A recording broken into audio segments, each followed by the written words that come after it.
ये वीडियो का मिशन है जो लोग लॉस में है या कम प्रॉफिट में है या प्रॉफिट नहीं बना रहे, उनको प्रॉफिट कैसे बनाना वो मैं ये वीडियो के एंड तक आपको 100% सिखा दूंगा। सबसे पहले मेरे जो पोजीशन है वो देख लेते हैं।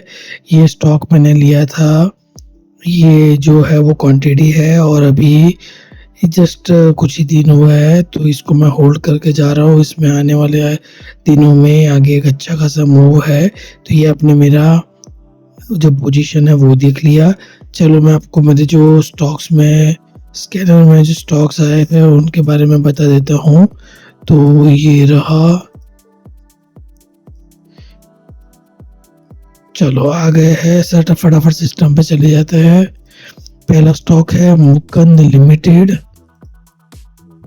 तो हम लिख देंगे मुकुंद लिमिटेड। तो यहाँ पे हमें जाना है डेली टाइम फ्रेम में चले गए। तो आज जो है वो MACD का सेकंड दिन है। तो यहाँ पे आप देखेंगे कि कल और परसों जो वॉल्यूम है वो बहुत ही बड़ी बार है, बट जो आज का जो सेलिंग प्रेशर है उसका वॉल्यूम देखिए। तो ये सेलिंग का कोई वॉल्यूम इतना खास नहीं है और RSI भी 50 के ऊपर है, तो एक स्ट्रॉन्ग स्टॉक आने वाले दिनों में दिख रहा है। सबसे पहले हम रेजिस्टेंस के बारे में बात कर लेते हैं। तो जो पिछला रेजिस्टेंस है वो ये लेवल में कहीं ना कहीं हमें दिख रहा है। तो यहाँ पे स्टॉक अच्छा खासा गया, वन टाइम गया, सेकंड टाइम गया, थोड़ा रिजेक्शन हुआ है। तो माइट भी हो सकता है कि ये EMA के पास एड्रेस करके वापस एक बार ऊपर की तरफ निकल जाए और एक अच्छा खासा मूव देने की पॉसिबिलिटी है। अब हम जो पिछला MACD जो था उसका एक बार परफॉर्मेंस देख लेते हैं, ताकि हमें पता चले कि जो हम स्टॉक देख रहे हैं वाकई उसमें दम है या नहीं। तो ये रहा, 20 दिन में 12% है, तो एक अच्छा डिसेंट सा प्रॉफिट है। चलो नेक्स्ट स्टॉक देख लेते हैं दोस्तों, GE शिप।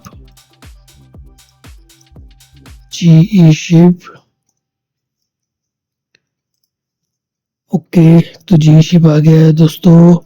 आज जो है MACD का सेकेंड डे है और एक अच्छी खासी कैंडल दिख रही है, वॉल्यूम भी सही दिख रहा है और RSI भी सही है।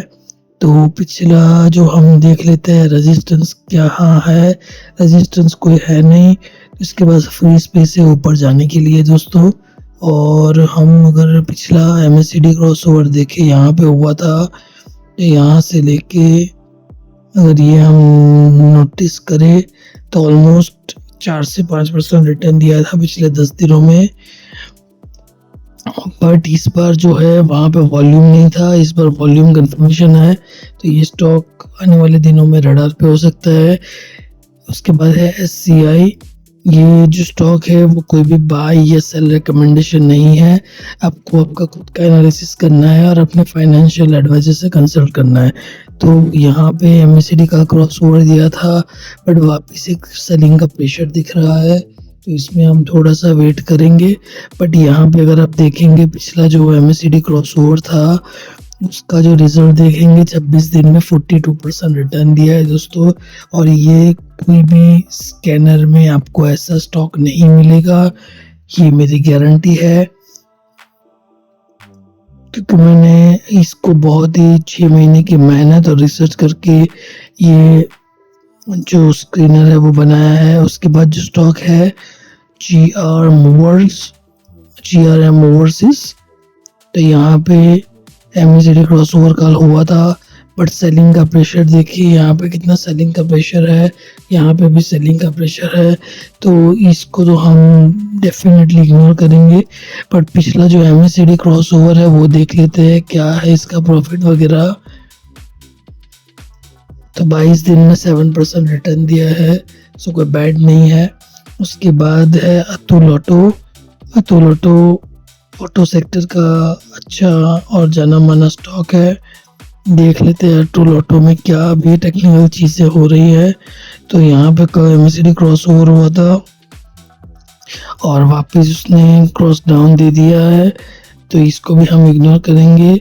बट देख लेते हैं MACD जो पिछला था उसमें क्या रिटर्न दिया है इसने। तो 24 दिन में 15% रिटर्न दिया है, जो कि बहुत ही अच्छा है। लोग कभी कभी एक साल में भी इतना रिटर्न नहीं अचीव कर पाते हैं। उसके बाद है साउथ वेस्ट, जो स्मॉल कैप का है। South West Pinnacle. So MACD cross over हुआ है। ये जो स्टॉक है वो मुझे एक स्ट्रॉन्ग दिख रहा है, क्योंकि बाइंग के वॉल्यूम्स आप देखेंगे तो अच्छे खासे है। बाकी सेलिंग के वॉल्यूम्स तो इतना कुछ खास दिख नहीं रहा है। सो यहाँ से MACD क्रॉस ओवर उसने दिया था पिछला, और यहाँ से अगर हम यहाँ तक मेजर करें तो भी एक महीने में 20% रिटर्न दिया है, जो कि बहुत ही अच्छा खासा रिटर्न है। ओके, और सही दिख रहा है स्टॉक, कोई इश्यू नहीं लग रहा है। RSI भी अच्छा खासा है। चलो नेक्स्ट स्टॉक कौन सा है देख लेते हैं। RateGain travel technologies limited. तो हम यहाँ पे लिखेंगे RateGain। चलो इसको मैंने सिलेक्ट कर लिया। MACD क्रॉसओवर आज ही हुआ है, और जो पिछला MACD क्रॉसओवर है उसका रिजल्ट देख लेते हैं क्या है दोस्तों। 42 डेज में 26% रिटर्न दिया है।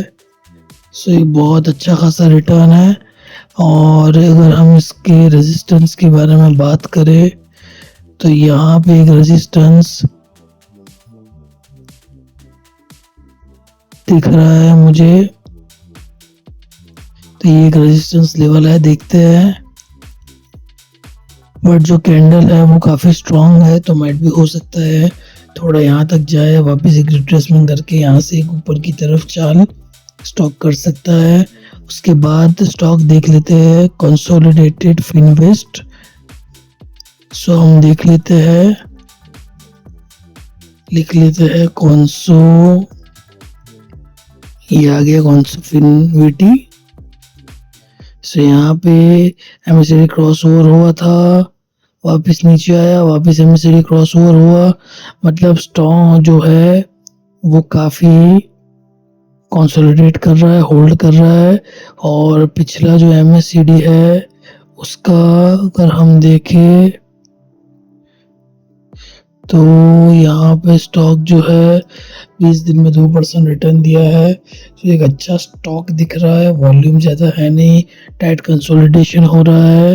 तो पॉसिबिलिटी बहुत आई है कि यहाँ पे जो एक रेजिस्टेंस लेवल है उसको ये अच्छे खासे तरीके से ब्रेक करेगा, और ब्रेक करके बहुत ही अच्छे खासे लेवल के साथ ऊपर चला जाएगा।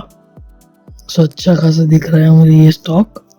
तो दोस्तों आपको ये वीडियो सब्सक्राइब कर लेना है। आई होप कि आपको बहुत ही अच्छा आइडिया मिला होगा मार्केट के बारे में। तो आपको हमें मिलकर 10,000 सब्सक्राइबर पूरे करना है इसी वीडियो पे, तो आप सब्सक्राइब करना ना भूले। प्रॉफिट वाला ट्रेडर को एक लाइक कर दीजिए। और अगर आपको फंडामेंटल एनालिसिस भी चाहिए इसके साथ, तो आप कमेंट में लिख लीजिए फंडामेंटल एनालिसिस विद टेक्निकल। सो अगर 10,000 कमेंट आएंगे तो मैं नेक्स्ट वीडियो से वो भी कवर करूँगा। तो दोस्तों आज के लिए इतना ही, मिलते हैं अगले वीडियो में।